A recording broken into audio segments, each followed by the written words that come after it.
ಮೋಜಿನ ಗಣಿತ. ಇಲ್ಲಿ ಸ್ಥಾನ ಬೆಲೆ ಕೋಷ್ಟಕವನ್ನ ಸರಳವಾಗಿ ಅರ್ಥ ಮಾಡ್ಕೊಳ್ಳಿಕ್ಕೆ ಅನುಕೂಲ ಇರುವಂತ ಒಂದು ಆಕ್ಟಿವಿಟಿ ಇದೆ ನೋಡಿ. ಇಲ್ಲಿ ಒಂದು ಸರ್ಕಲ್ ಐತೆ, ಅದರೊಳಗೆ 3 ಸರ್ಕಲ್ ಹಾಕಿದ್ವಿ ನಾವು. ಹೌದಾ? ಸಣ್ಣ 2 ಹೊರಗಡೆ ಒಂದಿದೆ. ಸೊ ಇಲ್ಲಿ ಮಧ್ಯದಲ್ಲಿ 100, ಅದರ ನಂತರ 10, ಆಮೇಲೆ ಬಿಡಿ. ನಿಮ್ಮ ಕೈಯಲ್ಲಿ ಒಂದಿಷ್ಟು ಕಲ್ಲುಗಳು, ಜಲ್ಲಿ ಕಲ್ಲು. ಹೌದಾ? ಇವನ್ನ ನೀವೇನು ಮಾಡಬೇಕು, ಅದ್ರ ಮೇಲೆ ಒಗಿಬೇಕು. ಒಗದಾದ್ಮೇಲೆ ಅವು ಯಾವ್ಯಾವ ಸರ್ಕಲ್ನೊಳಗೆ ಎಷ್ಟೆಷ್ಟು ಬಿದ್ದವೋ ಅವ್ನು ಎಣಿಸ್ಬೇಕು. ಅವನ್ನ ಹೋಗಿ ಇಲ್ಲಿ ಸ್ಥಾನ ಬೆಲೆ ಕೋಷ್ಟಕ ಐತಲ್ಲ, ಇಲ್ಲಿ ಬರಿಬೇಕು. ಬರೆದ್ಮೇಲೆ ಆ ಸಂಖ್ಯೆಯನ್ನು ಬರೆದು ಓದ್ಬೇಕು ಅಂತ. ಓಕೆ? ಹಾಗಾದ್ರೆ ಕಂಡೀಷನ್ ಏನಂದ್ರ, ಈ ಗೆರೆ ಮೇಲೆ ಬಿದ್ರ ಮತ್ತೆ ಅದ್ರ ಒಳಗಿದ್ರ ಅವು ಆ ಸರ್ಕಲ್ಗೆ ಸಂಬಂಧಪಟ್ಟಂಗ ಅಂತ, ಅದ್ರ ಹೊರಗಿದ್ರ ಅವು ಸಂಬಂಧ ಇಲ್ಲ. ಈಗ ಹಾಕಿ ನೋಡು. Yes, super super. ಬಾ ಎನಸಿಗೆ ಎನಿಸ್ಕೊ. ಮೊದಲು 100 ಎನಿಸ್ಕೊ. 1 2 3. ಎಸ್, ಬರೀ 3.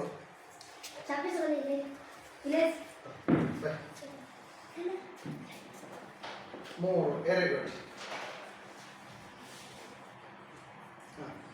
ನೆಕ್ಸ್ಟ್ ಎನಿಸ್ಕೊ. 10 1 2 3 4. ಎಸ್, 10 ಸ್ಥಾನದಲ್ಲಿ 4. Okay, very good.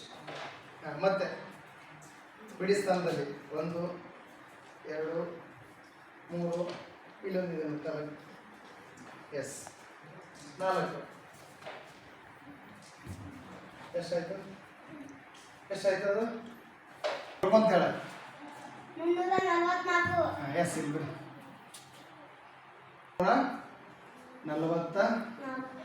Very good. S, ಈಗ ನಿಂದು ಈಗ ಅರ್ಥ ಆಯ್ತಲ್ಲ ನಿನಗೆ? ಹಂಗೆ ಮಾಡಿ. Next, super. ಆರ್ಸ್ ಫಸ್ಟ್ 100ಗಳನ್ನ ಆರ್ಸ್. 2. ನೆಕ್ಸ್ಟ್ 10ಗಳು.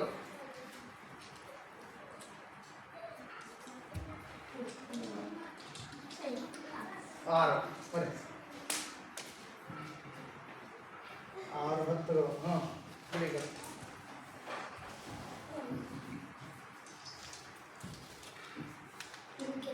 ಅದು ಅಲ್ಲೊಂದು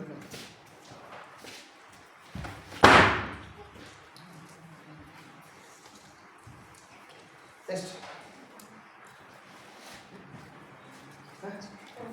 9. Very good. 9 ಬಿಡಿಗಳು. ಎಷ್ಟಾಯ್ತು ಒಟ್ಟು? 269. Very good. ಈ ರೀತಿ ನೀವು ಆಟ ಆಡ್ತಾ ಆಡ್ತಾ ಸ್ಥಾನ ಬೆಲೆ ಜೊತೆಗೆ ಈ ಅಂಕಿ ಸಂಖ್ಯೆಗಳನ್ನು ಸುಲಭವಾಗಿ ಕಲಿಲಿಕ್ಕೆ ಸಾಧ್ಯ ಆಗ್ತೈತೆ. ಆಟ ಆಡ್ತಾರೆ? ಆಟ